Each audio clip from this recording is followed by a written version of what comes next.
Okay, so we are moving into the positional testing portion of the vestibular exam, assessing for BPPV. This first test is the Dix Hallpike. With all the positional tests, you want to remind your patients, when you lay down, please keep your eyes open so that you're able to observe for nystagmus. It's also good to give them a warning that this may or may not provoke your symptoms, but if it does, it shouldn't last very long. So for the Dix Hallpike test, I'm going to ask Tina, can you bring your legs up into long sitting, but don't lay down? Okay, good. Then you want to assess how close she is to the head of the bed. With the Dix Hallpike, you want their head to be off the table some, but you also want her trunk to be supported. So in this current position, she's not in a great position. So I'm going to ask Tina, go ahead and scoot down towards the foot of the bed. Good. And so from here, you can either eyeball how far she is, or another trick is you can ask them, Tina, can you bring your hands as far back as you can? And once they get to about their terminal shoulder extension, if they have normal range, that's a good idea of where she should be positioned. So to get the posterior canal in the plane of gravity, we're going to do the left posterior canal. So I'm going to ask Tina to turn her head left.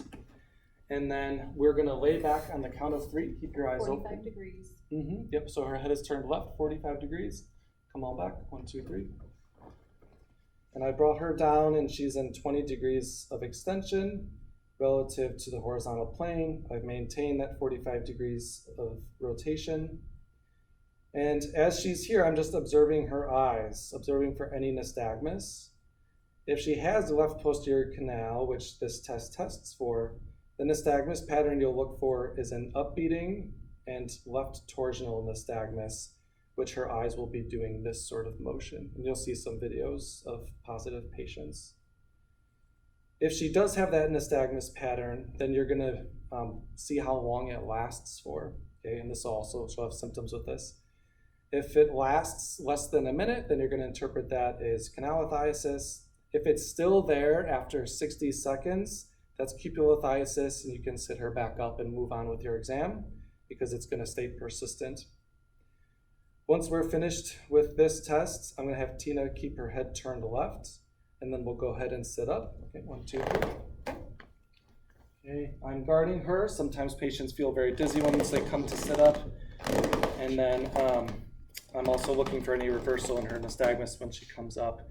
An important thing before doing these tests to remember is that you want to make sure that your patient has adequate cervical range of motion to get into these positions.